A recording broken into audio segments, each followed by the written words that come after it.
So it's the 4th of April today, and today I'm sowing my peas. I have left it a little bit later than I would perhaps normally do it, but I'm still getting some very cold nights here. I've had a few -7s, and 2 nights ago I had a -9.2 outside, and in here on my digital thermometer it got to -2. That's it. That's with 2 paraffin heaters under the bench, and at night I pull this fleece down and drape this over my seedlings with the paraffin heaters underneath the bench, so that the heat gets caught underneath the fleece in amongst the seedlings. Under that fleece I had the temperature gauge still got to -2, so I'm hoping it hasn't knocked things back too much, but obviously they're not getting frosted in here, but they are getting the temperatures a bit. But yeah, 9.2 outside, minus a 9.2 C, and it killed a couple of my herbs that I planted in the herb garden. Killed the rosemary. I put a few extras in. I put some lemon balm in. It killed that as well. So yeah, still getting some cold nights. So I have left my peas a bit later, and I did change my germination method. My little cold frame at the end there didn't really work. It just wasn't keeping up. So what I've been doing is I took things home and I germinated them on the heat mats in the garage. I've got a couple of heat mats with a thermostat on them, and I just gave them some bottom heat, got them going at home on my old workbench in the garage, and then bring them down here with the paraffin heaters and the fleece over the top. And I just hope that's going to keep them okay. But anyway, so peas. So I'm doing 2 types of pea this year. I'm doing a sugar snap pea, Mons 2, so you basically eat the whole pod with the peas in it. So a snap pea, and I'm doing some alderman, which are a main crop climbing pea, so they'll get to sort of 6 foot potentially, and they're a podding pea that you pod for the pea itself. So I've decided to use these trays that I had from when I used to grow my wildflowers. They're little module plug trays, 84 sows per tray, and they're not huge. So what I'm actually going to do is I'm literally just going to put 1 pea per sow. So I'll have 160 of each type. That's fine. I don't need a huge amount of plants. That'll do for me. So basically we'll get those in. So yeah, only little sows, but they should do the job for 1 pea. So I'm literally just going to pop a pea on each one, and I will give them a push down about halfway down the sow, and then I will keep them in here, because the peas, they don't need the bottom heat really to germinate. They'll be fine in here. They will germinate. I just found that without the bottom heat, my germination, I took some home and germinated them at home, and they came up real quick. And the ones down here in the cold frame with the paraffin heater just weren't coming up. They have done now, but it took a lot longer. I germinated 2 lots of things at home in the time it took 1 lot to come up here.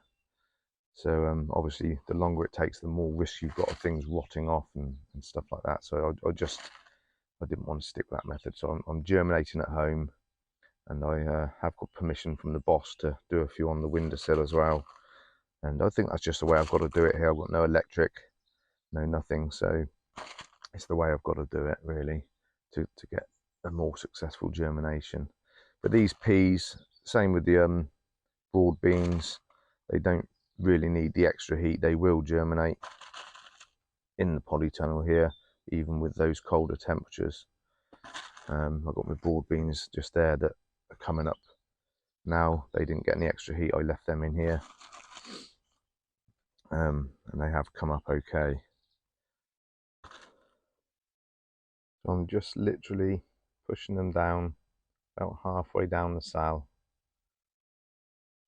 And when I plant these, I'll dib a little hole with my dibber, and I'll put these in just a bit higher than the level of the surface of these sows. It doesn't hurt to plant things a little bit deeper than the plug that they're in when they're small plants.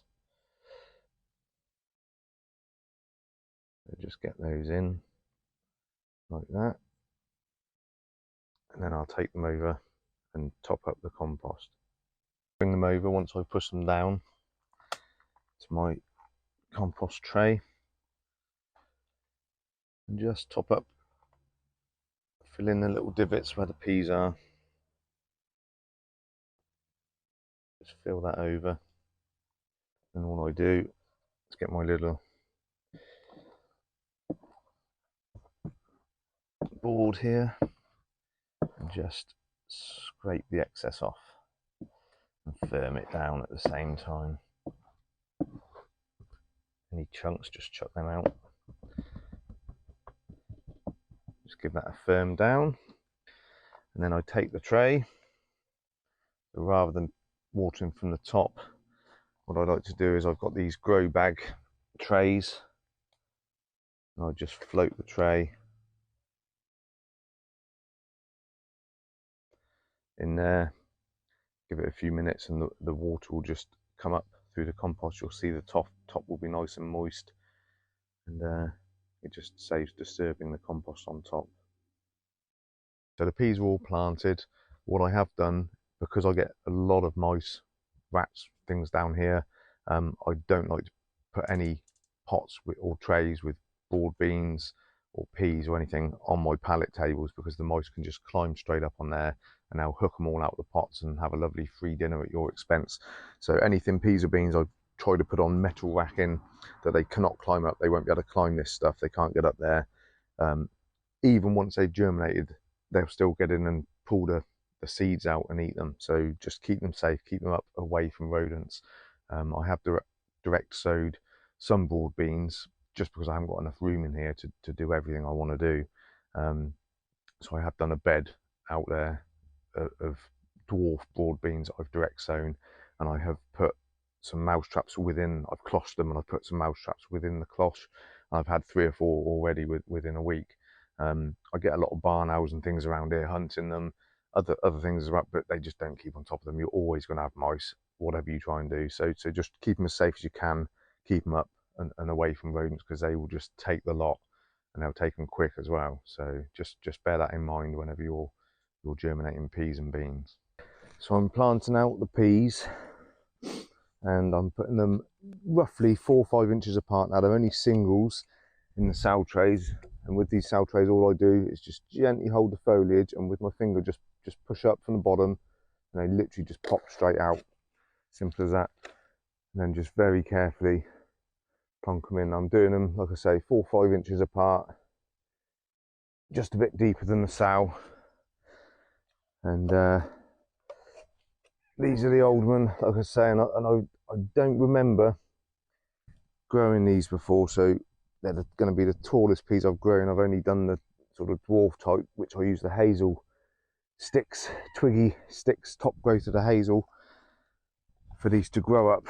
So I'm going to have to think of some sort of support system, the best way of supporting these, because they will get to a good 6 foot. What I'm going to do is I'm going to do, so down the centre line, I'm going to do 2 rows either side, so grid of 4 all the way down the bed, and then I will think of some way of putting a support system up for them. So today I'm planting out the alderman peas, the climbing peas. I'm doing a central block. I'm going to do 2 either side of this string, and grow them with support. So I'm going to have to shoot to the sawmills, I think, and get a couple of really sturdy posts. I've got some hazel beam poles, things that I've harvested from the coppice, but apparently these get a minimum of 6 foot. They can get quite a bit taller, apparently, from what I've read online. I haven't grown them before, that I remember anyway, and they can get quite top heavy. So I think I'm going to just pop and get a couple of really sturdy posts and maybe screw some T-bars on so that I can run strings, you know, as wide as the peas in the row, and sort of circle the posts all the way up to really sort of hold them tight. So yeah, I'll have a think about that. But what I'm going to do first of all is I'm going to get them planted and fleece them over. I'm still getting some very, very cold nights here, and last year I planted my peas out a bit early, and I put netting over them to stop the birds, but I didn't fleece them, and because I thought peas being fairly cold resilient would be okay, but with the winds that I get across here, I think they went a bit yellow, and they never really came back. I had a bit of a harvest, but nothing phenomenal. So I just want to look after these a bit better, and I'm going to fleece them probably till the sort of first week in May, and then I want to get the supports in and get them going, because May, sort of through that spring, that mid to late springtime, is when they will really get going and take off. So I'm going to get these in and then get them fleeced.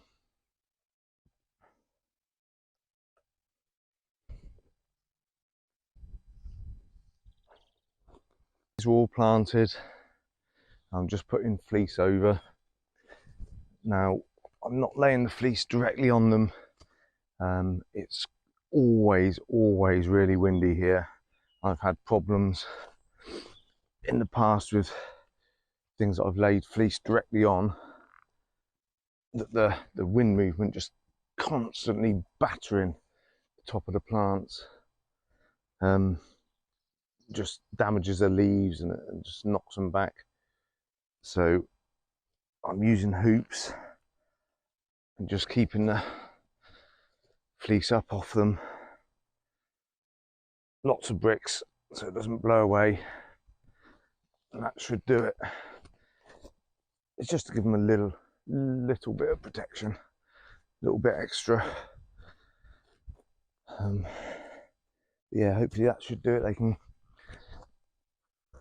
can come along up under there now, and like I say, I think it's the 22nd of April today, so probably end of the first week in May, couple of 3 weeks, I'll put the supports in, and hopefully they'll grow away really strongly from then.